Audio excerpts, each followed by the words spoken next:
Olá, meu amigo, olá, minha amiga, eu sou o Saulo Monteiro e está começando mais um episódio do nosso Café com o Espiritismo.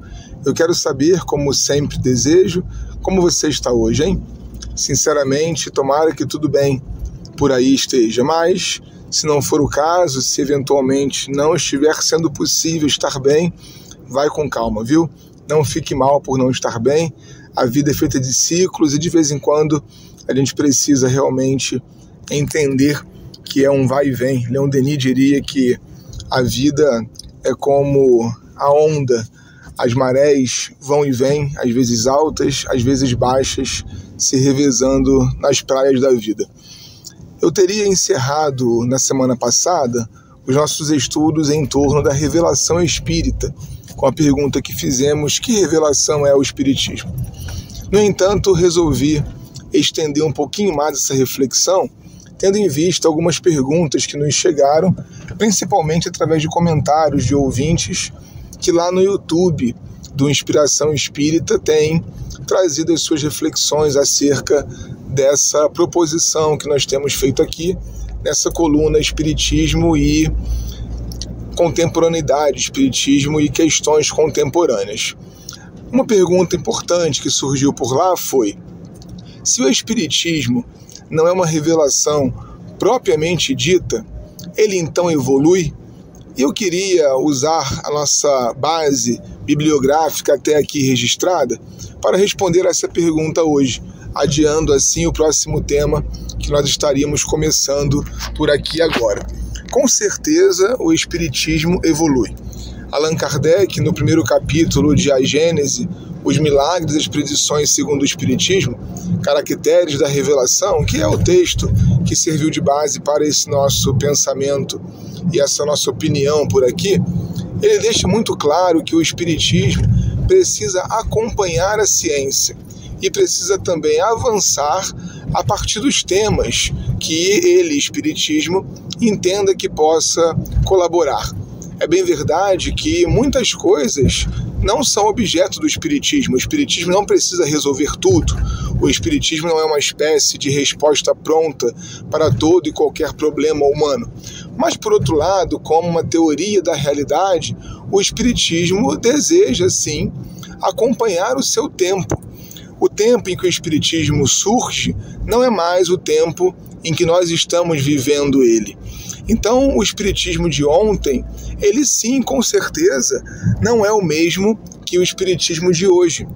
Nós precisamos, com Allan Kardec, compreender aquilo que ele chamou de propensão progressiva da doutrina espírita. Ele chega a reconhecer que o Espiritismo, em alguns momentos, precisa retificar certos aspectos que a ciência ou que o avanço das disciplinas do conhecimento filosófico possam trazer para o seu arcabouço. É muito comum encontrar na codificação espírita revisões de temas que Allan Kardec foi completando ao longo do tempo. E reparem, o Espiritismo não é Allan Kardec.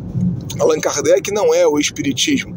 Allan Kardec é uma espécie de porta que se abre para estudos mais complexos sobre os mortos e as relações deles com os encarnados, com a matéria. Esse é o objeto que a mediunidade faz, então, ser filosofia mais adiante. Mas nós não dependemos exatamente dos livros de Allan Kardec para fazer espiritismo. Precisamos criar métodos que se adequem ao século que nós estamos, o século XXI, que possam dar continuidade aos estudos que Allan Kardec veio fazendo. Alguns irmãos e irmãs têm questionado em outros episódios meus sobre as opiniões que eventualmente são expressas aqui, que não podem ser entendidas como necessariamente a ideia espírita. Isso é muito importante, é um debate bastante amplo. É verdade que a opinião de um ou de outro nunca será completamente a visão espírita, mas é de opinião em opinião, ou seja, de interpretação em interpretação dos textos base do espiritismo, que nós vamos chegando naquilo que Kardec entende como progressão das ideias. O que precisa para que uma ideia progrida? Precisamos, em primeiro lugar, de uma perspectiva filosófica, reconhecer que a ideia não está completa. Reconhecer, portanto, que existe a possibilidade de erros na visão que temos daquele tema. Quando nós achamos que encontramos a verdade toda, inteira, com certeza nós nos fechamos para avanços que ficam então impossíveis, porque eu já tenho a verdade.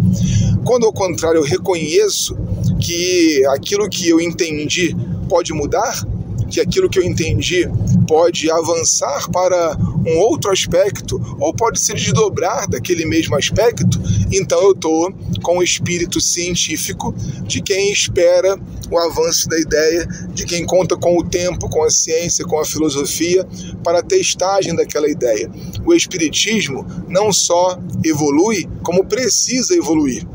E a colaboração que nós podemos fazer para isso é, em primeiro lugar, ter predisposição, ter reconhecimento de que a ideia que nós fizemos de uma coisa pode se modificar. Depois, em segundo lugar, a meu ver, nós precisamos de um método para a testagem dessas ideias, porque não é aquilo que um espírito, um palestrante, um espírita entendeu do tema que pode ser dito como avanço de uma ideia. Nós precisamos de algum método. Então, predisposição para reconhecer que a ideia pode ser alterada, sendo para mudá-la, sendo para transformá-la em algo mais, e depois método. A meu ver, isso vai criar um binômio de segurança para que a gente possa ver a ideia espírita avançando e acompanhando os mais diversos tempos e geografias por onde ele for conhecido. Um forte abraço e até o próximo Café com o Espiritismo.